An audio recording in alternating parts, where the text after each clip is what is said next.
नमस्कार मित्रांनो, मी कोळापे sir, Shri Shivaji high school Dongaon यशस्वी academy या यूट्यूब चॅनलमार्फत आपल्या सर्वांचे हार्दिक स्वागत करत आहोत. मित्रांनो, आपल्या NMMS परीक्षेमध्ये सामान्य विज्ञान या विषयावर 35 मार्क असतात. यावर 35 मार्क असतात आणि या 35 पैकी किमान 80 to 90% मिळणं खूप आवश्यक आहे, कारण की मार्क हे आपल्या हातचे मार्क असतात. याकरता म्हणून आपण आज बघूया सामान्य विज्ञानमधलं पहिलं प्रकरण. आणि या प्रकरणाअंतर्गत मी तुम्हाला हमी देतो की तुमचं विज्ञान हा जो विषय आहे NMS मधला, त्यामध्ये 35 मार्कापैकी किमान 90% मार्क तुम्ही त्यामध्ये घेऊ शकणार, ही मी तुम्हाला 100% हमी सांगतो तुम्हाला मित्रांनो. ओके, ठीक आहे. आणि खूप इंटरेस्टिंग असा विषय आहे, तुमच्या मनात जिज्ञासा निर्माण होणं आवश्यक आहे आणि त्या जिज्ञासा पोटी तुमचा अभ्यास सुद्धा खूप चांगू शकतो. तर मित्रांनो, चला आपण आपल्या प्रकरणावर येऊया. आपल्या प्रकरणाचं नाव आहे सजीव सृष्टी व सूक्ष्मजीवांचे वर्गीकरण. मित्रांनो, सजीव सृष्टी आणि सूक्ष्मजीव यांचे जे वर्गीकरण आहे, या प्रकरणाअंतर्गत आपण त्याची माहिती करणार आहोत.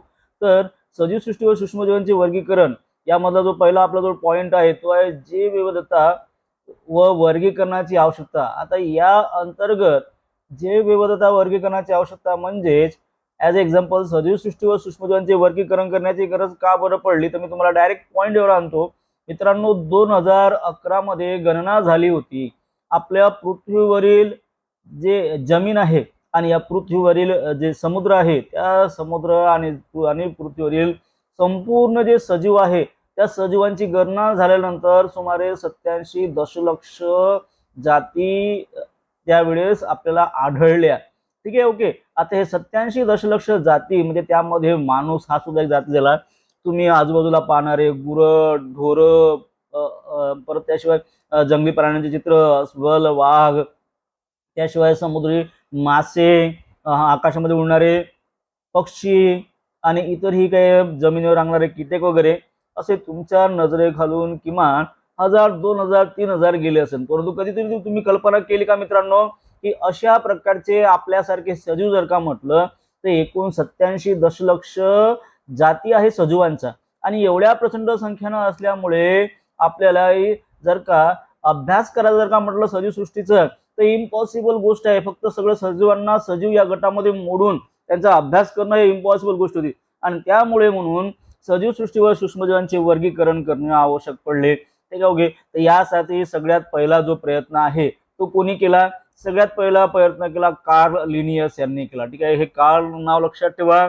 त्यावेळेस त्यांनी सजीवांच्या फक्त 2 सृष्टीमध्ये विभागणी केली होती, एक म्हणजे वनस्पती आणि दुसरं म्हणजे प्राणी. लक्षात ठेवा, कार्ल लिनियस. ठीक आहे, ओके. यामध्ये कार्ल आहे आणि परत त्याशिवाय 1866 मध्ये हेकेल आहे. कार्ल केल हे रायमिंग वर्ड्स असणारे शब्द आहेत, त्यामुळे पाठांतर करायला खूप सोयीस्कर होते. आणि मित्रांनो, तुम्हाला एक फक्त मी आयडिया सांगतो, अभ्यासाची एक ट्रिक सांगतो तुम्हाला. ते ट्रिक तुम्ही एकदा लक्षात घ्या.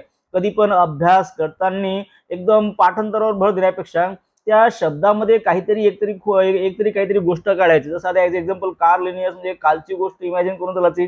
विज्ञानाच्या दृष्टिकोनातून 1735 जर का म्हटलं तर हे काही जास्त लांबची गोष्ट नसून जवळची गोष्ट आहे. कालचीच शतकाच्या हिशोबानं अगोदर शतक आहे. त्यामुळे कार्ल आणि हे 2 सृष्टी, हेकेल आणि प्रोटिस्टा, हे त्यामध्ये ऍड केलं. म्हणजे अगोदर कार्ल लिनियस यांनी फक्त 2 सृष्टी सांगितल्या होत्या, त्यामध्ये हेकेल यांनी एक प्रोटिस्टा हे सुद्धा ऍड केली. म्हणजेच अगोदरचं आपलं ही जे आहे प्रोटिस्टा हे ते त्यामध्ये ऍड केलेलं आहे.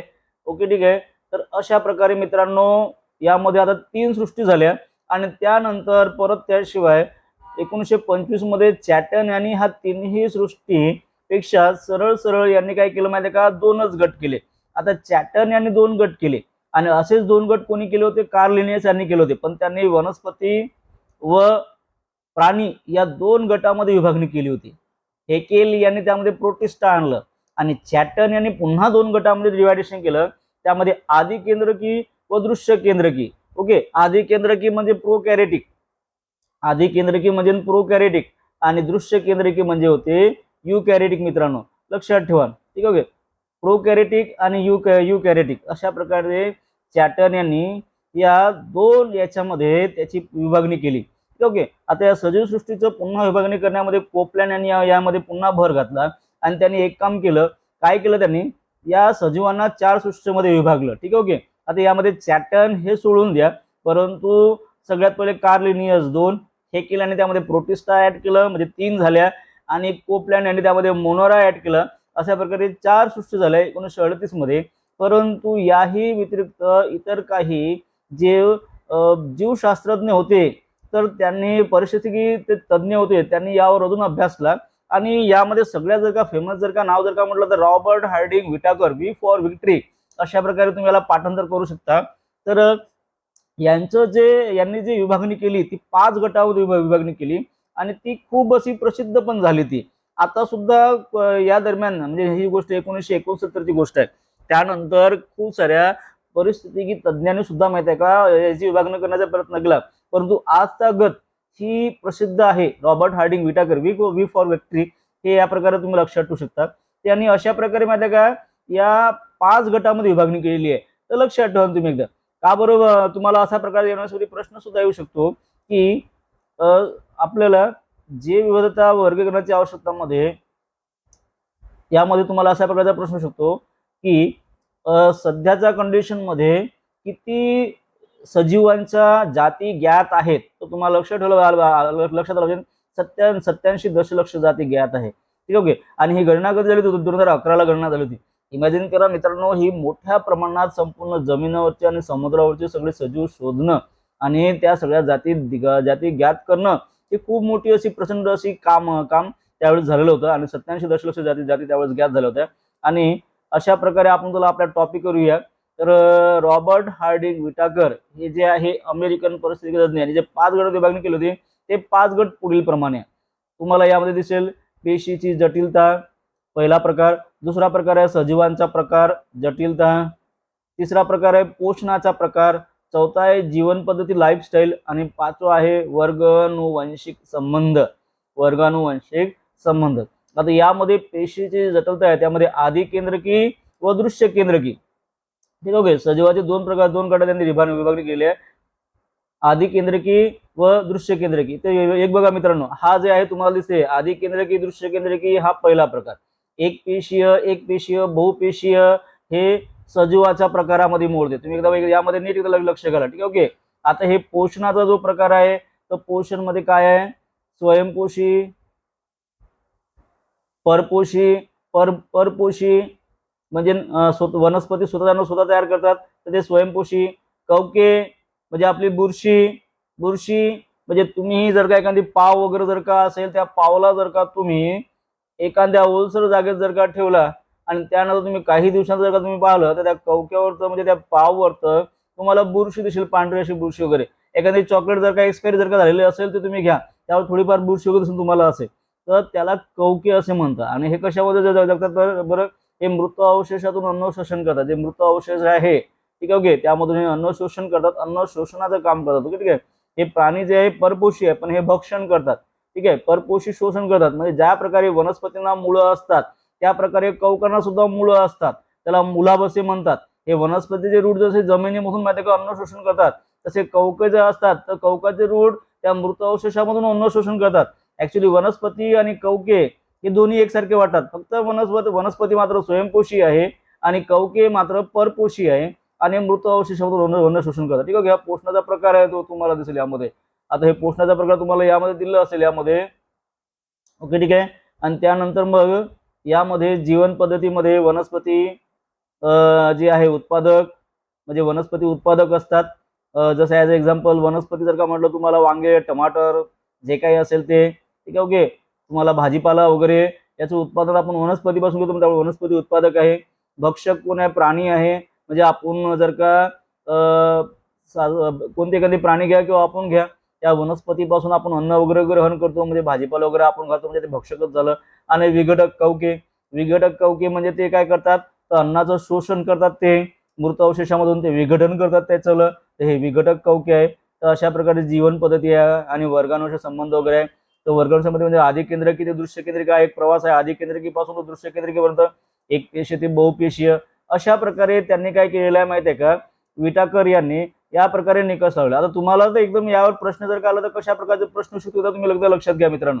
पेशीची जटिलता, कॉम्प्लेक्सिटी ऑफ सेल स्ट्रक्चर यावर आधारित विटाकर यांनी कोणते दोन प्रकार केलेले आहे? तर तुम्हाला लक्षात आलं पाहिजे ना, आधी केंद्रकी व दृश्य केंद्रकी हे त्याच्या ऑप्शन मध्ये नक्की राहणार, तुम्हाला त्यावर शोधायला लागेल ते. आधी केंद्रकी म्हणजे प्रोकॅरियोटिक आणि दृश्य केंद्रकी म्हणजे युकॅरियोटिक. आधी केंद्रकी आणि दृश्य केंद्रकीमध्ये काय फरक आहे तुम्हाला ते सांगतो मी एकदा. तर तुम्हाला इथेच सांगतो मी, सजीवाचे सहसा दोन गट केले आहे, आधी केंद्रकी व दृश्य केंद्रकी. हे आधी केंद्रकी आणि या दृश्य केंद्रकीपासून सगळ्यात सोपा शब्द हा दृश्य केंद्रकी वाटते, आपण याच्याकडे लक्ष देऊ एकदा. ठीक आहे, ओके. याला म्हणतात युकॅरियोटिक असे म्हणतात. दृश्य म्हणजे त्याचं जे केंद्र काय सहज आपल्या डोळ्याला दृश्य होणार असं असते. सहज म्हणजे त्याला पण आपल्याला सूक्ष्मदर्शी यंत्र वगैरेची आवश्यकता असते. ठीक आहे, ओके. तर त्यामधलं केंद्रक असते आणि केंद्रक पूर्णपणे विकसित झालेलं असतात आणि त्यामध्ये पेशी अंगिके असतात. पेशी अंगिके म्हणजे पेशीला जे काही त्यामध्ये अंग वगैरे असतात ते सगळे अंग डेव्हलप झाले असतात. आणि मात्र यामध्ये हे जे आहे आधी केंद्रकी यामध्ये मात्र अशा प्रकारचं काही डेव्हलप झालेलं नसते मित्रांनो. तर हा फरक आहे सजीवांमध्ये, आधी केंद्रकी आणि दृश्य केंद्रकी. आता सजीव जर का म्हटलं तर हे दृश्य केंद्रकीमध्ये माणूस हा सुद्धा सजीव आहे. माणसाच्या ज्या पेशी आहेत त्या दृश्य केंद्रकी असतात. ठीक आहे, आणि माणूस असो की प्राणी असो. आणि त्याच सजीवांमध्ये आधी केंद्रकीमध्ये जीवाणू येतात. जीवाणूचे जे केंद्रक असते ते पूर्णपणे विकसित झालेलं नसते, त्याला पेशी विकसित झालेले नसतात. ठीक आहे, ओके. तर हे जीवाणू सुद्धा त्यामध्ये इन्क्लूड असतात, म्हणजे सजीव मध्ये आलेले आहे. परत त्यानंतर आता यामध्ये पुन्हा यांनी एक काम केलेलं आहे, या सजीवामध्ये आधी केंद्रकीमध्ये ऍक्च्युली म्हणजे ते पेशी जे असते त्याचे पेशी अंगके विकसित झालेले नसतात, केंद्रक सदृश्य असते, केंद्रक नसते, केंद्रकासारखं दिसणारं असते. तर यामध्ये एक पेशीयच प्राणी असतात, यामध्ये बहुपेशीय नसतात. एक पेशीय प्राणी ॲज एक्झाम्पल अमिबा हे एक पेशीय प्राणी आहे. ठीक आहे, ओके. परंतु अमिबा हा जो आहे हा आधी केंद्रकीमध्ये नसतो, एक पेशी असून सुद्धा हा आधी केंद्रकीमध्ये नसतो. आता दृश्य केंद्रकीमध्ये तुम्ही पाहू शकता, या दृश्य केंद्रकीमध्ये पण एक पेशी आहे, आधी केंद्रकीमध्ये पण एक पेशी आहे. पण या एक पेशीमध्ये आणि या एक पेशीमध्ये काय फरक आहे? तर आधी केंद्रकी एक पेशीमध्ये जे केंद्रक आहे ते विकसित नाही आहे, पेशी अंगके विकसित नाही आहे. आणि दृश्य केंद्रकीमध्ये जे एक पेशी आहे तर ते विकसित आहे, त्यांचे जे पेशी अंगके आहे ते विकसित आहे. एक पेशीमध्ये मोनोरा सृष्टी येतात. ठीक आहे, ओके. आणि या मोनोरा सृष्टीमध्ये तुमच्या माहिती का, तुम्हाला मी एवढं सांगतो की यामध्ये दोन घटक येतात. एक म्हणजे जीवाणू, बॅक्टेरिया. आपल्या बॉडीमध्ये तुम्ही कल्पना करू शकता की 90% जे सेल्स आहे त्या सेल्समध्ये बॅक्टेरिया असतात मित्रांनो. ठीक आहे, ओके. त्याला आपण जीवाणू असे म्हणतो. काही जीवाणू आपल्या कामाचे असतात, काही जीवाणू आपल्या कामाचे नसतात, आपल्याला घातक असतात. अशा प्रकारे तुम्ही यामध्ये आधी केंद्रिकेमध्ये फक्त जीवाणू येते. हा तो जीवाणू एक प्राण्याचा प्रकार आहे. आणि परत त्याशिवाय आपण जर का या मनोरामध्ये जर का प्राणी आणि वनस्पती जर का दोन गट विभागणी करतो म्हटलं तर मग काही नीलहरित शैवालांचा सुद्धा समावेश होतो मित्रांनो. ठीक आहे, ओके. तर लक्षात द्या, बस इथून हे आधी केंद्रकीचे तर संपलेलं आहे. हा जो आहे सजीवांचा पहिला प्रकार. या पहिल्या प्रकारामध्ये फक्त दोनच प्रकारचे प्राणी येतात, म्हणजे कोणतं, एक म्हणजे जीवाणू आणि दुसरं म्हणजे नीलहरित शैवाल. बस झालं. आणि एक पेशीयच आहे, यामध्ये बहुपेशीय नसते. हा, पण मात्र दृश्य केंद्रकी जर का म्हटलं तर दृश्य केंद्रिकेमध्ये एक पेशीय सुद्धा असते आणि बहुपेशीय सुद्धा असते. तर दृश्य केंद्रिकेमध्ये एक पेशीय जर का म्हटलं तर आपण हे नंतर बघूया. दृश्य केंद्रिकेमध्ये बहुपेशीय बघूया. बहुपेशीय का बरं? तर त्यामध्ये तुम्हाला सहज माहिती होणार बघा. यामध्ये तुम्हाला दिसत आहे कवके आहे, वनस्पती आहे आणि प्राणी आहे. ठीक आहे, ओके. तर हे बहुपेशीय आहे. त्यांच्या ज्या जसं आता माणसाची बॉडी जर का म्हटलं तर ही बॉडी जी आहे ते आपलं जे पूर्ण शरीर आहे तर खूप साऱ्या पेशीपासून एकत्र होऊन आपली बॉडी बनलेली आहे. ठीक आहे, ओके. तर अशा प्रकारे आपलं जे शरीर आहे हे अवाढव्य मोठं प्रचंड आणि खूप पेशींचं बनलेलं आहे. तर आपण बहुपेशीय. ठीक आहे, ओके. आता हे एक पेशीय जे आहे दृश्य केंद्रिकेमध्ये एक पेशीय सुद्धा असतात. त्या एक पेशीयमध्ये यामध्ये प्रोटिस्टा हा सृष्टी क्रमांक 2. ठीक आहे, ओके. यामध्ये सृष्टीचे 5 प्रकार केलेले आहे. सृष्टी क्रमांक 1 मध्ये मोनोरा, तुम्हाला मी अगोदर सांगितलेलं आहे. त्यामध्ये येतात बॅक्टेरिया येतात, जीवाणू येतात आणि नीलहरित शैवाल येतात. सृष्टी 2 मध्ये प्रोटिस्टा आहे, एक पेशीय आहे परंतु दृश्य केंद्रकीय आहे. या प्रोटिस्टामध्ये जर का प्राणी जर का म्हटलं त्यामध्ये अमिबा सारखा प्राणी येऊ शकतो आणि जर का वनस्पती जर का म्हटलं तर शैवाल सारखे वनस्पती यामध्ये येऊ शकतात. ठीक आहे, हे ते एक पेशी आहे. आणि बहुपेशीय जर का म्हटलं तर बहुपेशीमध्ये 3 प्रकार आहे. एक वनस्पती आणि प्राणी तुम्हाला माहितच आहे. ठीक आहे, ओके. त्यामध्ये एक चौथा एक त्यानंतर हा एक घटक आहे त्यामध्ये कवके. कवके म्हणजे तुम्हाला सांगितलं मी, कवके म्हणजे आपले फंगस. हे ब्रेडवर किंवा एक्सपायर झालेल्या चॉकलेटवर तर एक्सपायर झालेल्या केकवर तर एक्सपायर झालेल्या बिस्किटवर तर तुम्हाला बुरशी वगैरे सहज दिसेल, तेच कवक आहे मित्रांनो. ऍक्च्युली या कवके आणि वनस्पतीचं जेव्हा डिव्हायडेशन करायचं जेव्हा गरज पडली तर हे दोघांचे जे घटक आहे हे बिलकुल माहिती आहे का वनस्पती सारखेच आहे. तुम्ही कवकेचं जर का चित्र जर का पाहिलं, तुम्ही जर का त्याची आकृती जर का पाहिली तर कवकाला सुद्धा मूळ आहे, वनस्पतीला सुद्धा मूळ आहे. कवकाला सुद्धा पेशीभित्तिका आहे, वनस्पतीला सुद्धा पेशीभित्तिका आहे. फक्त प्रॉब्लेम काय आहे, हे जे वनस्पती आहे हे स्वतःचं अन्न स्वतः तयार करतात, प्रकाश संश्लेषण क्रिया करून, फोटोसिंथेसिस करून सूर्यप्रकाशामध्ये मित्रांनो वनस्पती स्वतःचं अन्न स्वतः तयार करतात. ठीक आहे, ओके. हा एक त्यामध्ये हे स्वयं आहे, म्हणजे स्वतःचं अन्न स्वतः तयार करतात ते. परंतु कवके मात्र प्रकाश संश्लेषण करू शकत नाही. ठीक आहे, हा फरक आहे. म्हणून कवकेला वेगळ्या गटात टाकण्यात आलेला आहे. आणि कवके आपल्याला सहज दिसून पडते, हे बहुपेशी आहे. ठीक आहे, बहुपेशी आहे आणि एक पेशीमध्ये प्रोटिस्ट आहे. तुम्हाला अशा प्रकारे ही आकृती तुम्हाला कळली असेल. ही आकृती तुम्हाला पाठ करून घ्यायची आहे. का बरं, कारण की यावर तुम्हाला आधारित प्रश्न येऊ शकते. तर यामध्ये जर का तुम्हाला जर का गोष्ट जर का म्हटलं तर फक्त हे पेशीभित्तिका लक्षात ठेवा. पेशीभित्तिका कशामध्ये आहे, कवक्यामध्ये पेशीभित्तिका आहे, वनस्पतीमध्ये पेशीभित्तिका आहे आणि परत त्याशिवाय हे जे सृष्टी मनोरा आहे जीवाणूमध्ये सुद्धा पेशीभित्तिका आहे मित्रांनो. अशा प्रकारे या काही गोष्टी आहे. आणि प्राण्यामध्ये तर पेशीभित्तिका नसतेच, कारण की आपण वनस्पती तर नाहीच आहोत, आपण स्वतः तयार करत नाही, त्यामुळे आपल्यामध्ये पेशीभित्तिका नसते. माणसामध्ये, घोड्यामध्ये, ठीक आहे, ओके, किंवा कोणत्याही प्राणीमध्ये वगैरे जर का हे पेशीभित्तिका नसते मित्रांनो. तर अशा प्रकारे हे पंचसृष्टी वर्गीकरण पद्धती आहे. तुम्हाला जर का कळलं असेल तर नीट एकदा व्यवस्थित त्याला बघून घ्या. ठीक आहे, ओके. अशा प्रकारे आपलं हे प्रकरण. आता त्यानंतर आपण बघूया यामध्ये सृष्टी क्रमांक 1 मोनोरा, सृष्टी क्रमांक 2 प्रोटिस्टा, सृष्टी क्रमांक 3 कवके, सृष्टी क्रमांक 4 वनस्पती, सृष्टी क्रमांक 5 प्राणी. तो चलो पटकन आपण आपल्या प्रकरणावर या, आपल्या टॉपिकवर या. मनोरामध्ये काय असते मित्रांनो, या मनोरामध्ये सूक्ष्म असे घटक असतात. त्याला पाहण्यासाठी म्हणून आपल्याला सूक्ष्मदर्शीची आवश्यकता असते. आणि सहसा आता यामध्ये जे एकपेशीय जे सजीव असतात, एकपेशीय जे जीव असतात, सजीव असतात, ते एकपेशीय सजीव मध्ये जे प्राणी येतात. ठीक आहे, ओके. ते प्राणी, आता ह्या प्राण्यांचे नाव इथे तुम्हाला दिलेलं आहे बघा. सगळ्यात पहिला जो प्राणी आहे यामध्ये बघा स्ट्रेप्टोकोकस निमोनी. ठीक आहे, ओके. हा स्ट्रेप्टोकोकस निमोनी हा जो प्राणी आहे याच्यामुळे आपल्याला निमोनिया होतो. ठीक आहे, ओके. त्यानंतर क्लॅस्ट्रिडियम टिटनी पासून आपण ते टिटनसचं इंजेक्शन घेतो. जर का कोणाला लोखंडी जर का रॉड वगैरे लागला असेल, खिळा जर का रुतला असेल, टाचणी जर का रुतली असेल तर आपण टीटीचं इंजेक्शन घेतो. धनुर्वात नावाचा रोग आपल्याला त्यापासून होतो. हे क्लॅस्ट्रिडियम टिटनी. ठीक आहे, हे प्राणी म्हणजे हे जीवाणू आहे मित्रांनो. ठीक आहे, ओके. जीवाणू मोनोरा या सृष्टीमध्ये जीवाणूचा समावेश होतो. एकदा वाटलं आपण बघू शकतो, मी तुम्हाला अगोदर सांगितलं आहे जीवाणू म्हणजे या मोनोरामध्ये हे आदिकेंद्रकीय आहे. पटलबद्ध केंद्र किंवा अंगके यांचे विकसित झालेले नसतात, त्यांचे पेशी अंगके नसतात, म्हणून हे आदिकेंद्रकीमध्ये असतात मित्रांनो. ठीक आहे, ओके. आणि याच्यामध्ये कोणाचा समावेश होतो बघा एकदा. या मोनोरा या सृष्टीत सर्व प्रकारचा जीवाणूंचा व नीलहरित शेवालांचा समावेश होतो. ठीक आहे, ओके. आणि आता या जीवाणूंचे काही आपण प्रकार बघूया. या प्रकरणामध्ये सगळ्यात पहिलं आहे आपलं हे पाहिलं आपण स्ट्रेप्टोकोकस निमोनी पाहिलं, क्लोस्ट्रिडियम टिटनी पाहिलं, ट्रेपोनोमा पॅलिडम पाहिलं, हे सापाचा आकारासारखं असतं. वॅब्रिओ कोलोरी यापासून आपल्याला कॅलोरा नावाचा रोग होता आपल्याला कॉलरा होतो, सॉरी, वॅब्रिओ कोलेरी पासून. सॅलेमोनेला टायफॉइड पासून आपल्याला टायफॉइड होतो. लक्ष ठेवा मित्रांनो. ठीक आहे, ओके. त्यानंतर इकडे परत त्याशिवाय क्लोस्ट्रिडियम बोटेलियनम आहे. तर अशा प्रकारे विविध असे हे जीवाणू आहे. यापासून आपल्याला काही संसर्ग सुद्धा होतो, आपल्याला काही आजार सुद्धा होतात. परंतु सगळे जे जीवाणू आहे ते सगळे जीवाणू हे घातक नसतात.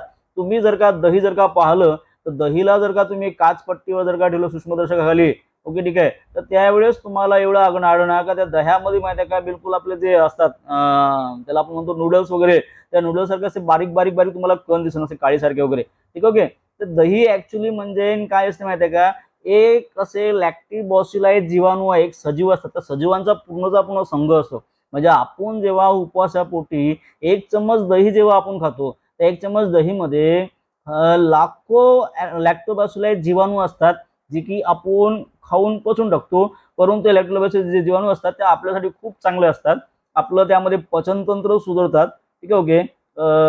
खूप सारे जे पोटविकारासाठी हे लॅक्टोबॅसिलाइज जे जीवाणू आहे त्याचा वापर केला जातो. म्हणजेच तुमचं एक लक्षात आलं असेल का हे जे मोनोरा सृष्टीमधले जे आहे जीवाणू झाले, निलहरी शेवाळ झाले, तर या जीवाणूमध्ये काही संसर्गजन्य आपल्याला घातक असणारे असतात, मात्र काही आपल्या खूप असे कामाचे सुद्धा असतात. जसे लॅक्टोबॅसिलस जीवाणू आपला मित्रच आहे एक प्रकारचा. ठीक आहे, ओके. आणि याच्यामध्ये काय असते, स्वयंपोषी आणि परपोषी असे असतात यामध्ये. ठीक आहे, ओके. आता हे आदिकेंद्रकीय आहे, मी तुम्हाला अगोदर सांगितलेलं आहे मित्रांनो. हे बघा आदिकेंद्रकीय एकपेशीय मोनोरा आहे. ठीक आहे. ओके, त्याचे दोन प्रकार आपण केलेले आहे. एकदा बघून घ्या. दोन प्रकारमध्ये कोणते त्या मोनोरामध्ये वाटलं असतं तुम्ही एक डायग्राम किंवा स्वतःचे नोट्स काढून घ्या तुम्ही एकदा मित्रांनो, तुम्हाला खूप कामात येऊ शकते. त्यामध्ये जीवाणू आणि निद्रित शेवाळ त्याला स्टॉप करून द्या. हे स्वयंपोषी आणि परपोषी असते. हे सुद्धा मोनोरा सुद्धा स्वयंपोषी आणि परपोषी असते. प्रोटिस्टामध्ये सुद्धा स्वयंपोषी व परपोषी असते. यामध्ये प्राणी जर का म्हटलं तर हे लॅक्टिबोसुला सारखे जीवाणू आहे, हे जीवाणू प्राणी आहे. ठीक आहे. ओके, आणि वनस्पती जर का म्हटलं तर नीलहरित जे शेवाल आहे, नीलहरित शेवाल ते आपण वनस्पतीमध्ये म्हणू शकतो.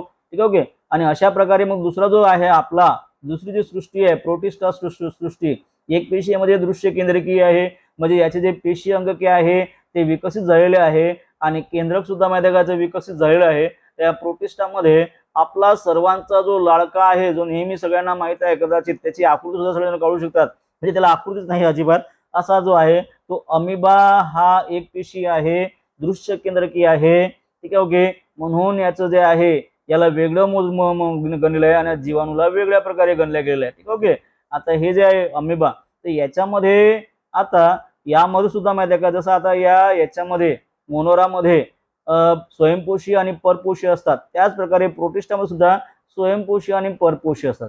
आता स्वयंपोषी आणि परपोषी एक पेशी तर आहे हे तुम्हाला 100% माहिती आहे. याचं केंद्रक सुद्धा पटलबद्ध असते हे तुम्हाला माहिती आहे. याला स्वयंपोषीमध्ये कोण असते, स्वयंपोषीमध्ये युग्लिना आहे आणि वॉलवॉक्स पेशी आहे. ठीक आहे. वॉलवॉक्स पेशीमध्ये हरित लवकर असते. त्याचे एकदा फोटो तुम्ही एकदा पाहू शकता. हे वॉलवॉक्स आहे. कुठे गेलं वॉलवॉक्स, हे बघा वॉलवॉक्स आहे. या वॉलवॉक्स मध्ये तुम्हाला हे जे ग्रीन ग्रीन दिसत आहे हे हरित लवकर तुम्ही इमॅजिन करू शकता अशा प्रकारे. ठीक आहे. तर हे वॉलवॉक्स स्वतः तयार करू शकते. ठीक आहे. ओके, हे प्रोटिस्टामध्ये असणारे हे सजीव आहे, हा एक प्राणी आहे. ठीक आहे. ओके, तुम्ही इथे पाहू शकता. ओके, हा एक सजीव आहे, सजीव वॉलवॉक्स, यामध्ये हरितद्रव्य असते. युग्लिनामध्ये सुद्धा हरितद्रव्य असते. आणि एक महत्वाची गोष्ट या प्रोटिस्टामध्ये हे जे तुम्हाला दिसते युग्लिना, तर युग्लिना ऍक्च्युली मित्रांनो हा एक असा जीव आहे का या युग्लिना हा म्हणजे प्राणीमध्ये सुद्धा गणला जातो आणि वनस्पतीमध्ये सुद्धा गणला जातो. ठीक आहे. ओके, याच्यामध्ये स्वतःचं अन्न हा स्वतः तयार करतो आणि याच्यामध्ये पेशी भित्तिका नसतात, शेलवॉल नसतात. ओके, ठीक आहे. म्हणजे याच्यामध्ये प्राण्याचे पण गुणधर्म आहे आणि वनस्पतीचे पण गुणधर्म आहे. तर याला प्राणी आणि वनस्पतीमध्ये कडी असं म्हटलं जाते. ठीक आहे. वॉलवॉक्स मध्ये तो हरित लवके असतात आणि परपोषी जर का म्हटलं तर अमिबा आहे, पॅरेमेशियम आहे आणि प्लाझ्मोडियम आहे. तुम्ही त्यांची आकृती पण पाहू शकता. ठीक आहे. यामध्ये दिलं पॅरेशियम म्हणजे आपले पॅरासिटामॉल चप्पल सारखी त्याची आकृती आहे. हे बघा इकडे, हे पॅरेमेशियम. ठीक आहे. ओके, हे पॅरेमेशियम आहे. ठीक आहे. ओके, हे अमिबा तुम्हाला माहीतच आहे. हे युग्लिना आहे. ठीक आहे. ओके, तर अशा प्रकारे यामध्ये आपण हे प्रोटिस्टा हे पाहिलेलं आहे. आता परत एक गोष्ट, यांचे पेशी अंगके डेव्हलप नसतात, याचे पेशी अंगके डेव्हलप असतात. याला अंगके नसतात, मात्र याला माहिती आहे का काय असते, यांना हात पाय वगैरे असं काहीच नसते, मात्र यांना हालचाल करण्यासाठी म्हणून छदमपान असते. छदमपान हे बघा दिसतं तुम्हाला, प्रचलनासाठी म्हणजे हालचाल करण्यासाठी म्हणून त्यांना छदमपाद किंवा रोमके किंवा केशाभिक असतात. रोमके म्हणजे आपले केस वगैरे सारखं. ठीक आहे. ओके, छदमपाद म्हणजे छदम म्हणजे खोटे पाद, खोटे पाद म्हणजे खोटे पाय असतात त्यांना. ठीक आहे. ओके, असे केशासारखे वगैरे त्यांना निघालेले असतात. आणि यामध्ये जसं त्या अमेबामध्ये काय असतं माहिती आहे का, हे जे तुम्हाला दिसत आहे हे अशा प्रकारे हे कोपरे कोपरे निघाले, हे अशा प्रकारे त्याला पाद वगैरे म्हणतात. हे पाद, हा झाला, हा झाला. आता एखादं जर का जेली जर का असेल, लिक्विड जर का असेल, जेली सारखं लिक्विड जर का असेल, ते जर का आपण फर्स्ट जर का सोडलं आणि ते जर का माहिती आहे का फर्स्टला चिपकत जर का नसेल, तर कशा प्रकारे ते समोर समोर जाणार, बरं जसा जसा उतार आहे तसा तसा एक एक भाग पुढे जाणार. बिलकुल याच प्रकारे हे अमिबाचं काम असते, त्याला छदमपाद असे म्हणतात. ठीक आहे. ओके, त्याला हे असते. तर हा एक सगळ्यात महत्वाचा फरक आहे कशामध्ये, मोनोरामध्ये आणि प्रोटिस्टामध्ये.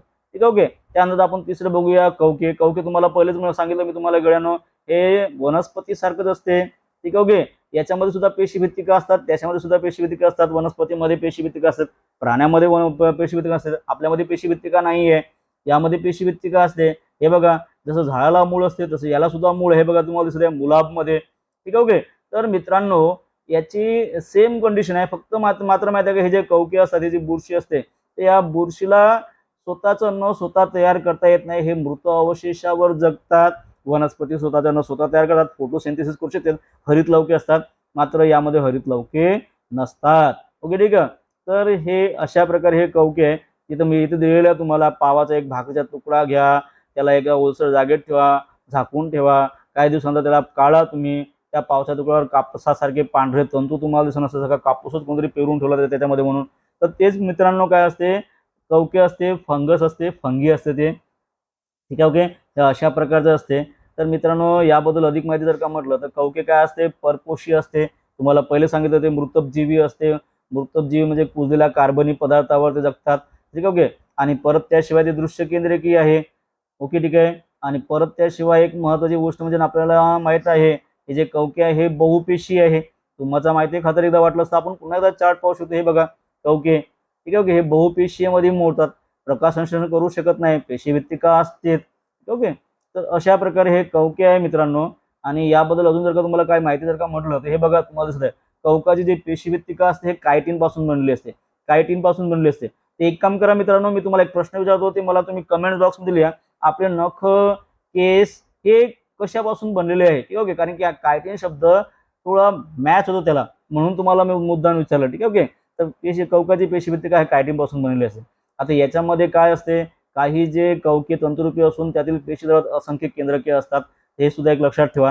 हा एक टॉपिक महत्त्वाचा आहे. आणि यांचे हे नाव सुद्धा तुम्ही एकदा लक्षात घेऊन घ्या लेकरांनो. हे नाव खूप महत्त्वाचे आहे. जसं आता कवकमध्ये किनवा आहे, बेकर्स ईस्ट आहे, बुरशी आहे, हे ॲस्पॅराजिलस आहे, म्हणजे मक्याच्या कणसावरील असतात. हे कसं पाठांतर करायचं? ॲस्पॅराजिलस म्हणजे जिलस म्हणजे थोडंसं जाळणं वगैरे. मक्याला भाजल्याशिवाय जाळल्याशिवाय मक्याची काही टेस्ट बरोबर लागत नाही. ते अशा प्रकारे तुम्हाला माहिती आहे का, त्यामध्ये मुलांना क्ल्यू तुम्हाला शोधावं लागेल. शब्दामध्ये क्ल्यू शोधावं, तुम्हाला जास्त पाठांतर करायची गरज नाहीये. ओके, ठीक आहे. त्यामध्ये कुठेतरी एखाद्या तुम्ही क्ल्यू वगैरे शोधून काढ, म्हणजे तुमच्या सहज तुम्हाला ते लक्षात येणार. ठीक आहे, जर किनवा बेकर्स ईस्ट आहे ते सहज सोपी आहे. ठीक आहे, ओके. किनोन प्रक्रियाद्वारे हे पेनिसिलियम आहे, भूछत्रे, मशरूम सुद्धा तुम्हाला सांगतो. आपण जे मशरूमची भाजी वगैरे खातो ते मशरूम हे सुद्धा माहिती आहे का कवकेमध्ये मोडतात. हे बघा तुम्हाला ते दिसत आहे, हे बघा इथे हे मशरूम आहे. ठीक आहे. आणि काही कवकांची तर आकृती वगैरे तुम्हाला दिलेलं आहे. तर अशा प्रकारे मित्रांनो हे कवके आहे. ठीक आहे, ओके. आता यानंतर याच कवक्यानंतर आपण आता एकदा एक काम करूया, आता सजीवांचे वर्गीकरण आपण बघूया. ठीक आहे, ओके. आता मित्रांनो, या प्रकारे आपण किती 3 सृष्टी पाहिल्या. एक म्हणजे मोनोरा सृष्टी, हे स्वयंपोषी आणि परपोषी असते. प्रोटिस्टा हे स्वयंपोषी आणि परपोषी असते. कवके हे बहुपेशी असतात. ठीक आहे, ओके. हे एक पेशी आहे, हे प्रोटिस्टा एक पेशी आहे, हे बहुपेशी आहे. ठीक आहे, ओके. हे येतात कशामध्ये येतात? हे येतात आपल्या आधी केंद्रकीमध्ये येतात, मोनोरा येतात. आणि प्रोटिस्टा कशामध्ये येतात? तर हे येतात आपले दृश्य केंद्रकीमध्ये येतात. ठीक आहे, ओके. तर अशा प्रकारे आपण 3 सृष्टी पाहिलेल्या आहे. आता आपण अजून 2 सृष्टी पाहण्याच्या अगोदर आपण एक काम करूया. इथं सूक्ष्मजीवांचे वर्गीकरण दिलेलं आहे. आपल्या प्रकरणाचं नावच आहे आपल्या सजीव सृष्टी व सूक्ष्मजीवांचे वर्गीकरण. तर चला आपण सूक्ष्मजीवांचे वर्गीकरण करूया. या सूक्ष्मजीवांच्या वर्गीकरणामध्ये सगळ्यात जो पहिला आहे जीवाणू. जीवाणू कशामध्ये मोडतो रे मित्रांनो? जीवाणू मोडतो हे मोडतात एक पेशीमध्ये, आणि परत त्याशिवाय आधी केंद्रकीमध्ये हे मोनोरामध्ये मोडतात. तुम्हाला माहिती आहे ना, ओके. तर जीवाणू हे सहसा स्वतंत्र जीवन जगतात किंवा हे कॉलनी करून राहतात. त्यांची वस्ती सुद्धा असते मित्रांनो. आणि यांची वस्ती जर का म्हटलं, त्यांची ग्रोथ खूप फास्टमध्ये होते. जर का पहिल्या 20 मिनिटांमध्ये जर का 1,00,000 जर का जीवाणू जर का असेल तर पहिल्या 20 मिनिटांमध्ये 1,00,000चे 2,00,000 होतात. आणि तुम्ही जर का कॅल्क्युलेशन जर का केलं मित्रांनो, तर एकदा कमेंट्स बॉक्समध्ये नक्की सांगा का 3 तासामध्ये जर का 20 मिनिटांमध्ये एकूण त्यांचा जर का जी ग्रोथ आहे, हे बघा अनुकूल परिस्थितीमध्ये जीवाणू प्रचंड वेगाने वाढतात. 20 मिनिटात संख्येने हे दुप्पट होऊ शकतात. तर तुम्ही मला एक कॅल्क्युलेशन करून सांगा की 3 तासामध्ये 1,00,000 जर का जीवाणू जर का असेल तर त्यांची संख्या किती होणार म्हणून. ठीक आहे. यांचा आकार पण तुम्ही एकदा लक्षात घेऊ शकता. या अशा यांचा आकार असतो. ओके, ठीक आहे. हे जीवाणू पेशी आधी केंद्रित तुम्हाला अगोदर सांगितलं मी. हे मोनोरा सृष्टीमध्ये तुम्हाला हे सांगितलं मी. ठीक आहे, ओके. यांना पेशीभित्तिका असते ही तुम्हाला सांगितलं मी. याला पेशीभित्तिका, याला सेलवॉल असते. सेलवॉल कशाला असतं रे? शेलवाल कशाला असतात रे मित्रांनो? शेलवाल जीवाणूला असतात, शेलवाल कवकाला असतात, शेलवाल वनस्पतीला असतात. ठीक आहे, ओके. लक्षात ठेवा, या तिघांना शेलवाल असतात, पेशीभित्तिका असतात या तिघांना. ठीक आहे, ओके.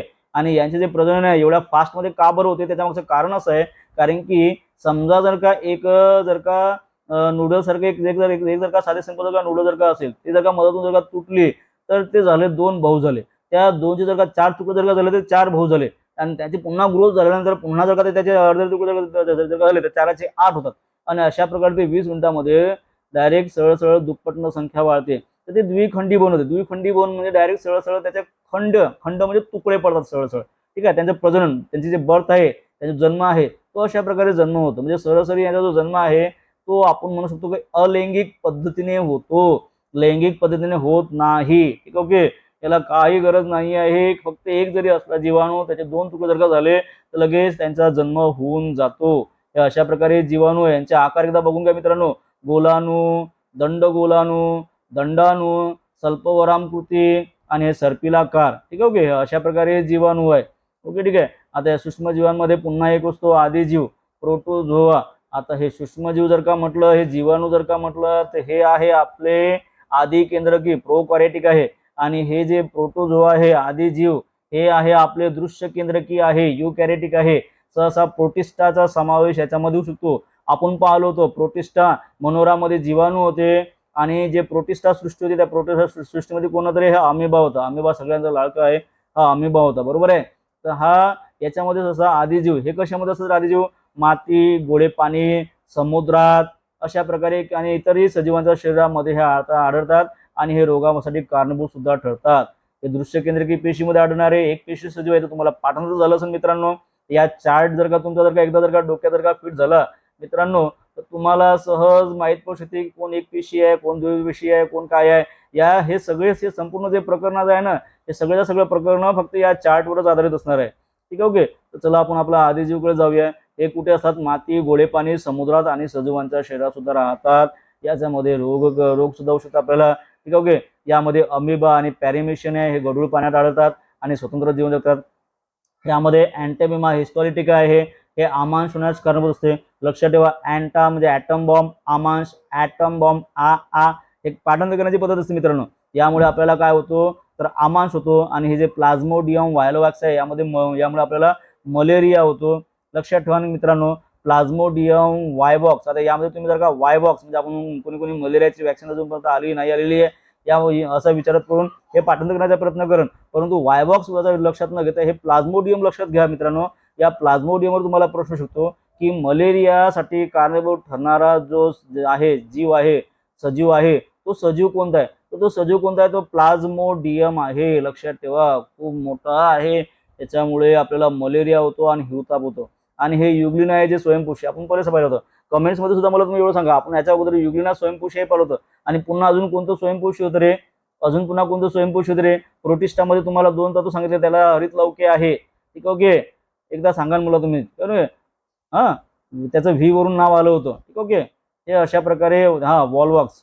तर अशा प्रकारे मित्रांनो, हे इथे तुम्हाला आकृती पण दिलेली आहे. पॅरेमेशियम आहे. ठीक, ओके. पॅरागॉन चप्पल सारखं आहे. हे अँटेमिबा आहे बघा, ॲटम बॉम्ब सारखंच आहे, यामुळे आमांश होतो. आणि हे तुम्हाला दिसते आहे प्लाझ्मोडियम. ठीक, ओके. यामुळे तुम्हाला मलेरिया होते. आपलं जेव्हा मलेरिया झाल्यानंतर जेव्हा ब्लड केल्या जाते त्या ब्लडमध्ये हे अशा प्रकारचे सूक्ष्मदर्शकाखाली हे याचा शोध घेतात मित्रांनो.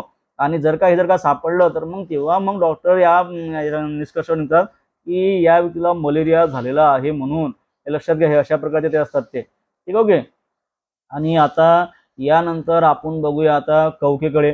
तर कवके आपण आकृती पाहिलीच आहे ऑलरेडी. जरा पुन्हा कवकेची आकृती पाहून घेऊ आपण. हे बघा कवके. ओके, हे सूक्ष्मदर्शन, हे कवके बघा मुळासारखे असतात. याला पेशीभित्तिका असते, शेलवाल असते वनस्पतीसारखे, परंतु हरितलवके नसते. हे स्वतः तयार करू शकत नाही. हे कशावर अवलंबून असते? हे मृत अवशेषांवर अवलंबून असते. हे कार्बनी पदार्थावर अवलंबून असते. हे बहुपेशीय आहे.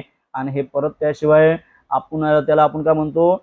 दृश्य केंद्रकीय आहे. ठीक, ओके. हे अशा प्रकारे याची माहिती, आणि तीच माहिती तर रिपीट झालेली आहे मित्रांनो, दुसरं काहीच नाही. हे बघा तुम्ही बघा, कुजणारे पदार्थ, वनस्पती व प्राण्याच्या शरीरे, कार्बनी पदार्थ यामध्ये आढळतात कवके. ठीक आहे. प्राण्याच्या शरीरामध्ये सुद्धा कवके आढळतात, वनस्पती व प्राण्याच्या शरीरे. जर का कोणत्या व्यक्तीला स्किनवरचं खाज सारखी जर का काही झालं असेल तर ते फंगस असते मित्रांनो, फंगस. ठीक आहे. ओके. कधी कधी माणसाच्या शरीरात पांढरे डाग असतात. ते फंगसची जर का नीट औषध जर का घेतली तर पटकन ते डाग बसून जातात. फक्त ट्रीटमेंट व्यवस्थित भेटली पाहिजे. ते प्राण्याच्या शरीरात सुद्धा असतात, कुजणाऱ्या पदार्थावर असतात आणि कार्बनी पदार्थ यामध्ये आढळतात. ठीक आहे. हे दृश्य केंद्रकीय एकपेशीय. कवकाच्या काही प्रजाती डोळ्यांना दिसतात, काही प्रजाती डोळ्यांना दिसत नाही. आणि हे मृतक जीव असून कार्बनी पदार्थापासून अन्न शोषण करतात. ठीक आहे. ओके. यांचे प्रजनन मात्र एकदा गोष्ट नीट लक्षात घ्या, यांचे प्रजनन, ओके, यांचे प्रजनन कसं होते? आता हे जे आहे आदिजीव, यांचे प्रजनन कशा प्रकारे होते? तर द्विखंडन पद्धतीने होते, आपण पाहाल. ठीक आहे. हे जे आहे यांच्यात आपण पाहिलं होतं ना, यांची संख्या दुप्पट होते. कशामुळे होते? द्विखंडी बनवून होते. ठीक, ओके. मात्र हे जे आहे कवके, या कवक्याला वाढण्यासाठी म्हणून खूप सारे माध्यम आहे. याच्यामध्ये सगळ्यात पहिले लैंगिक पद्धतीने सुद्धा याचं हे होते, ग्रोथ होते. ठीक, ओके. त्या पद्धतीमध्ये. आणि दुसरं जे आहे द्विखंडन, म्हणजे आपण जे जीवाणू आहे किंवा आदिजीव आहे, ओके, त्यामध्ये जे द्विखंडन आहे तुकडे होऊन त्याचं होतं ते बदल. आणि मुकलायन मुकलायन आणि असे हे 3 प्रकारे यांचं काय होते माहिती आहे का, प्रजनन म्हणजे यांचं बर्थ होतो, जन्म होतो यांची ग्रोथ होत जाते. बरं, आता यांचे काही नावं एकदा लक्षात घ्या तुम्ही. एकदा यांचे नावं जर का म्हटलं तर कोणते कोणते? अरे मित्रांनो, ईस्ट आहे, कॅन्डिडा आहे, आळंबी आहे, मशरूम आहे. ठीक, ओके. हे कवके जर का म्हटलं तर ईस्ट हा शब्द सहसा ब्रेड वगैरे अशासारख्या पदार्थावर, आळंबी मशरूम, आळंबीला मशरूम असे म्हणतात. तुम्ही इकडे चित्र बघू शकता. कुठे गेलं आपलं चित्र? आळंबीचे चित्र, मशरूम मशरूम मशरूम, हा हे बघा, हे ठीक आहे, हे कवके आहे. ठीक, ओके. तर यांची नावं एकदा तुम्ही एकदा लक्षात घेऊन घ्या मित्रांनो. त्या कवकाचे नावं एकदा तुम्ही एकदा लक्षात घेऊन घ्या. ठीक, ओके. हे कवकांचे नावं लक्षात ठेवणे खूप आवश्यक आहे. ठीक, ओके. आधी जी कवके, ईस्ट आहे, कॅन्डिडा आहे, आळंबी आहे. तुम्हाला प्रश्न येऊ शकतो की खालीलपैकी कवके कोणते? सांगा. 4 ऑप्शन तुम्हाला दिलेले आहे. त्यामध्ये पहिलं ऑप्शन तुम्हाला दिलं राहणार, कोणतं दिलं राहणार? Amoeba, euglena, entamoeba histolytica. आणि मग दिलं राहणार चौथा ऑप्शन कॅन्डिडा. ठीक, ओके. तर तुम्हाला सहज ओळखता आलं पाहिजे का कॅन्डिडा हे कवके आहे. आता यांचं नाव तर काय एकदम मुलाच्या नावासारखे किंवा मुलीच्या नावासारखं तर राहू शकत नाही, परंतु आता जे यांचं नाव आहे ते तुम्हाला एकदा नीट एकदा लक्षात ठेवावं लागेल. बरोबर. तसं कवके जर का आहे, हे कॅन्डी म्हणजे आपण कॅन्डी खातो, हे मशरूम आपण मशरूम खातो, हे ईस्ट ब्रेडच्या कामात येते. हे अशा प्रकारे कुठेतरी तुम्हाला एकदा क्ल्यू शोधावं लागेल मुलांना, आणि त्याला तुम्हाला अशा प्रकारे पाठांतर करावं लागेल तुम्हाला. ठीक आहे. पाठांतर करतो म्हटलं तर इट इज इम्पॉसिबल. तुम्हाला अभ्यास त्याच प्रकारे करावा लागेल. हार्ड वर्कपेक्षा स्मार्ट वर्क कॉन्सन्ट्रेशन करा मुलांना. त्यानंतर जे चौथं जे आहे ते शेवाल आहे. ते शेवाल हे जे आहे, हे शेवाल हे एकपेशीय आहे आणि हे स्वयंपेशी सजीव असतात. हे दृश्य केंद्रकीय असतात, लक्षात ठेवा. ठीक आहे, ओके. आता या शेवालामध्ये जे नाव दिलेलं आहे तुम्हाला बघा, chlorella, शेवाल, chlorella, शेवाल, chlorella, chlorella, chlorella. कुठेतरी माहिती आहे का यामध्ये कॉम्बिनेशन वाटत आहे तुम्हाला? प्रश्न 100% येऊ शकते की क्लोरेला काय आहे तर शेवाल आहे. ठीक आहे, ओके. त्यामध्ये क्लॅमिडोमोनास आहे, क्लॅमिडोमोनास. ठीक आहे. आता यामध्ये काही काही नाव सेम वाटतात, जसं क्लॅमिडोमोनास आहे. आणि आपल्याला जे मलेरिया ज्याच्यामुळे होतो ते कुठे गेलं आपलं? मलेरिया, हा हे बघा, प्लाझ्मोडियममुळे मलेरिया होतो. आणि इकडे जे आहे क्लॅमिडोमोनास. ठीक आहे, ओके. थोडंसं नाव म्हणजे कुठंतरी वाटलं तसं मला, त्याच्यामुळे असं तुम्ही एकदा कॉम्बिनेशन त्यामध्ये करू शकता. म्हणजे तुम्हाला एक्झाम जर का ऑप्शन जर का तुम्ही पटकन चेक, म्हणजे तुमच्याला पटकन डोक्यात येणार. ठीक आहे. त्याच्या थोड्या प्रजाती एकपेशीय असतात, इथं सर्व शेवाले बहुपेशीय असून नुसतं डोळ्याने दिसतात, लक्षात ठेवा. म्हणजे शेवाल हे तुम्हाला एकपेशीयमध्ये सुद्धा आढळतात आणि शेवाल हे तुम्हाला बहुपेशीयमध्ये सुद्धा आढळतात. काही नीलहरी शेवाल एकपेशीय असतात, काही शेवाल हे बहुपेशीय असतात. ठीक आहे, ओके. आता या सूक्ष्मजीवामध्ये आपण काय पाहिलं मित्रांनो? जीवाणू पाहिले, आदिजीव पाहिले, कवके पाहिले, शेवाल पाहिले. आता आपण बघूया विषाणू. या विषाणूची गोष्ट अशी आहे मित्रांनो की हे विषाणू म्हणजेच हे आकाराने खूप खूप खूप लहान असतात. उघड्या डोळ्याने हे अजिबात दिसू शकत नाही. सूक्ष्मदर्शी यंत्र जर का असेल तरच आपण या व्हायरसला, विषाणूला आपण पाहू शकतो. आणि परत त्याशिवाय हे विषाणू हे जिवंत पण नसतात आणि मृत पण नसतात. यांना जगण्यासाठी वनस्पती किंवा प्राण्याची पेशी आवश्यक असतात. ठीक आहे, ओके. एखाद्या वेळेस कोरोना काळामध्ये व्हायरस आपल्या बॉडीमध्ये गेल्यानंतर, मनुष्याच्या बॉडीमध्ये गेल्यानंतर त्यांची संख्या खूप झपाट्याने वाढवते. म्हणजे व्हायरस काही प्रजनन करत नाही, व्हायरस काही बर्थ करत नाही, परंतु त्याला जर का त्याच्यासाठी जर का योग्य असं वातावरण जर का भेटलं तर हा व्हायरस स्वतःची कॉपी तयार करतो. जसं झेरॉक्स कॉपी कसं असतात तसा 1002, 2004 आणि खूप फास्टमध्ये वाढतो. सगळ्यात सूक्ष्म असतो. विषाणू हा खूप आकाराने लहान असतो, जीवाणू त्याच्यापेक्षा मोठा असतो. ओके. आणि हा विषाणू एवढा भारी असतो का हा विषाणूमुळे आपल्याला आजार होतात. ठीक, ओके. हे विषाणूमुळे प्राण्याला आजार होतात. ठीक आहे, ओके. वनस्पतीला आजार होतात. अरे एवढंच काय, ज्या आपल्या 90% पेशीमध्ये जे बॅक्टेरिया असतात त्या बॅक्टेरियाला सुद्धा माहिती आहे का हा व्हायरस आजार देतो. ओके. अशा प्रकारे यांचं हे असते. विषाणू अतिसूक्ष्म म्हणजे जीवाणूच्या 10 ते 100 पटीने लहान असतात. विचार करा, इमॅजिन करा, जीवाणूच्या 10 ते 100 पटीने लहान असतात. ठीक, ओके. आणि फक्त इलेक्ट्रॉन सूक्ष्मदर्शनीच त्याला आपण पाहू शकतो. ठीक, ओके. याच्यामधली ही गोष्ट खूप महत्वाची आहे, तुम्ही लक्षात घ्या. तुम्ही मित्रांनो, हे जे आहे हे विषाणूमध्ये डीएनए किंवा आरएनए पासून हा बनला असतो. आणि लांबलचक रेणू असतो, त्याला प्रथिनाचं आवरण असते. ते प्रथिनाचं आवरण जेव्हा आपण कोरोना काळामध्ये त्याचं प्रथिनाचं आवरण जे आहे, तर आपण साबणानं जेव्हा हात धुत होतो त्या फेसमुळे त्याचं जे आवरण फाटत होतं आणि ते मरत होतं. म्हणून त्या कोरोना काळामध्ये हात कशा प्रकारे धुवायचे हे सगळे मंडळी शिकले होते. ठीक ओके. आणि परत महत्त्वाची गोष्ट म्हणजे याला असतात काटे, तुळशी याला. ठीक ओके. या व्हायरसला काटे असतात. हे व्हायरस मग एखाद्या पेशीला जाऊन चिकटतात आणि त्याच्या साधारण तो जिवंत होतात, आपल्या कॉपी वाळवतात आणि जेव्हा ते मरण पावले तर मग दुसऱ्या पेशीकडे वगैरे ट्रान्सफर होतात. बघा तसं पेशी जर का असेल तर ते ऍक्टिव्ह असतात, अन्यथा ऍक्टिव्ह नसतात. हे बघा तुम्हाला दिसत आहे, वनस्पती व प्राण्याच्या जिवंत पेशी राहू शकतात. पेशीच्या मदतीने विषाणू स्वतःची प्रथिने बनवतात व स्वतःच्या असंख्य प्रतिकृती निर्माण करतात. प्रतिकृती निर्माण करतात, जन्म घालत नाही. ओके, लक्षात घ्या मित्रांनो. त्यानंतर मग ते ज्या पेशीमध्ये जातात त्या पेशीलाच हे नष्ट करून टाकतात आणि स्वतःची प्रतिकृती मुक्त मुक्त होते व मुक्त विषाणू पुन्हा नव्या पेशींना संसर्ग करतात. ठीक आहे. याच्यामुळे वनस्पती व प्राण्यांना पण रोग होतो. आता कोणते कोणते रोग होतात आपण एकदा बघूया. हे बघा, मी तुम्हाला म्हटलं होतं हे टोमॅटो विल्ट विषाणू आहे. ठीक आहे. ओके, टोमॅटोला रोग होतो, या विल्ट विषाणूमुळे रोग होतो. मला वाटते वांगे, भेंडी याला सुद्धा हा विल्ट हा विषाणू होतो. ठीक आहे. ओके, अशा प्रकारे हे क्लोरेला तर आपण याच्यामध्ये पाहिलं होतं ना, शेवालमध्ये. ओके, ते शेवालमध्ये पाहिलं होतं आपण. त्यानंतर आता अजून काही ते विषाणूचं नावं दिलेलं आहे. इकडे बघा एकदा, हे मानवला कोणते पोलिओ विषाणू होतात, हे इन्फ्लुएन्झा विषाणू, यामध्ये हेपॅटायटिस ए, हेपॅटायटिस बी अशा प्रकारचे वगैरे आढळतात. ठीक आहे. त्यानंतर एड्स विषाणू, HIV विषाणू आहे, एड्स विषाणू. गुरेना पिरकोना पिकोर्ना विषाणू होतो. पिकोर्ना विषाणू म्हणजे पिकॉक विषाणू, अशा प्रकारे तुम्हाला लक्षात ठेवावं लागेल. ठीक आहे. गुरे हा वनस्पतींना विल्ट विषाणू, आपण आताच त्याचं चित्र पाहिलं होतं. तंबाखू मोझाईक विषाणू होतो. आता याच्या कसं पाठांतर करायचं, तंबाखू खाऊन काही जे व्यक्ती असतात ते खूप मोजा म्हणजे खूप आनंद म्हणजे मजेत आल्यासारखे करतात, परंतु ती मजा त्यांना हानिकारक ठरते. अशा प्रकारचं वाक्य तुम्ही जर का बोलले तर हे तंबाखू आणि मोझाईक तुमच्या माइंडमध्ये एकदम सेट होणार मित्रांनो. मी जे तुम्हाला सांगतो ना, एक क्ल्यू सांगतो ना, हे तुम्हाला लॉंग लाईफ कामात येणार. बोला, लक्षात घ्या तुम्ही एकदा नीट व्यवस्थितपणे. ठीक आहे. याला अशाच प्रकारे पाठांतर करायचं असते मित्रांनो. ठीक आहे. टोमॅटो विल्ट विषाणू, तंबाखू, मोझाईक विषाणू. आणि परत तुम्हाला मी म्हटलं होतं, आपल्या शरीरामध्ये जे बॅक्टेरिया असतात, जीवाणू असतात, त्या जीवाणू सुद्धा व्हायरस सोडत नाही. कारण की जीवाणूच्या 10 ते 100 पट लहान असतात व्हायरस आणि त्यामध्ये एंट्री करतात. आणि बॅक्टेरिओफॉज नावाचा म्हणजे बॅक्टेरियाला फाडून आत जाणारा, फाज फाज म्हणजे फाडून आत जाणारा, अशा प्रकारे तुम्हाला पाठांतर करावं लागेल. बॅक्टेरिओफाज जीवाणू. ठीक आहे. ओके, या बॅक्टेरिओफाज हा विषाणू जीवाणूवर सुद्धा हल्ला करतात. तर अशा प्रकारे मित्रांनो आपलं हे टोटल प्रकरण आहे. आता या विषाणूची जर का गोष्ट जर का आली तर यावर तुम्हाला आधारित एक प्रश्न येऊ शकते. त्या प्रश्नाकडे तुम्ही एकदा फोकस करा मित्रांनो. हे राष्ट्रीय विषाणू संस्था हे पुण्यामध्ये आहे, national institute of virology Pune. ठीक आहे. व्हायरस पासून व्हायरोलॉजी हा शब्द बनलेला आहे आणि हा विषाणू संदर्भातील संशोधनाचे कार्य करतो. भारतीय वैद्यकीय संशोधन परिषदेच्या अखत्यारीतील 1952 साली या संस्था स्थापना करण्यात आली होती. तर तुम्हाला फक्त प्रश्न असा येऊ शकतो की राष्ट्रीय विषाणू संस्था कुठे आहे, ती पुणेमध्ये आहे. हे तुम्हाला लक्षात लक्षात आलं पाहिजे. आणि कशाचा अभ्यास करतो, ठीक आहे, तर हा विषाणूवर संशोधनाचे कार्य करतो. आणि याची स्थापना कधी झाली, 1952 मध्ये स्थापना झाली. अशा प्रकारचा प्रश्न वगैरे तुम्हाला येऊ शकतो मित्रांनो. ठीक आहे. तर मित्रांनो अशा प्रकारे आपलं हे प्रकरण आहे.